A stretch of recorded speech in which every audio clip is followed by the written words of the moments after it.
Should affordable housing targets be slashed in London to speed up house building? That is the suggestion from the Home Builders Federation. The trade body noted that London was expected to deliver 440,000 of the government's 1.5 million new homes target by 2030, but only 30,000 were completed in the first 6 months of 2025. Suzanne Muna is from Social Housing Action Campaign, which campaigns for more social and affordable housing, and joins us now. Suzanne, good morning. It's looking like London is a long way off from meeting that 440,000 homes target by 2030. How much of a concern is that, or did you expect it? It's not that surprising that the Home Builders Federation are arguing for measures that would help them increase their profits. Unfortunately, what this will also do is undermine communities and undermine safety if they have their way. One of the most disturbing things I think about this report is that they quite heavily push the idea that regulation, particularly from the building safety regulator, is actually some kind of burden on them. And that's a burden and a barrier to building. And that's repeated throughout their report. It features quite heavily.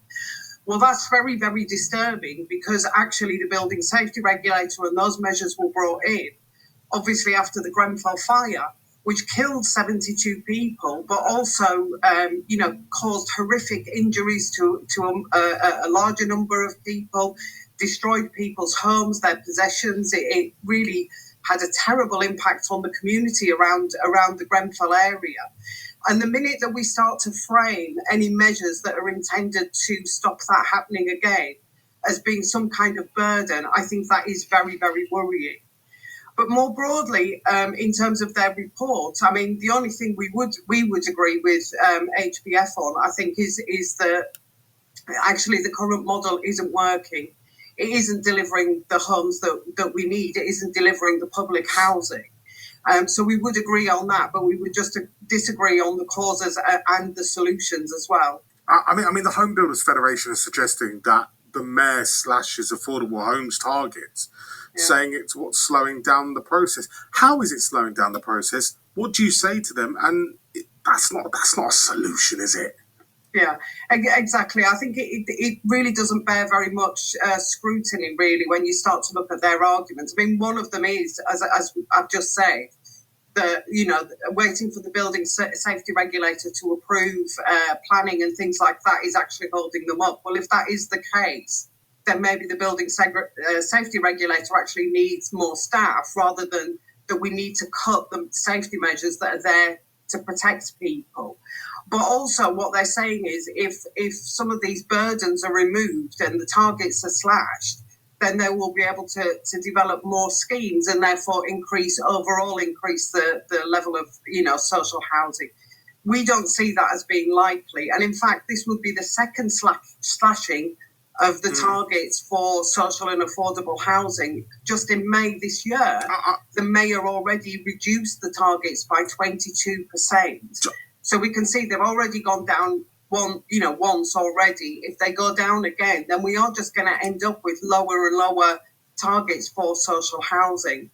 But the model that is being used at the moment to fund social housing development is what's called a mixed funding model. In other words, some of it comes from the public purse, and the remainder comes from investment and from private developers, housing associations, and so on.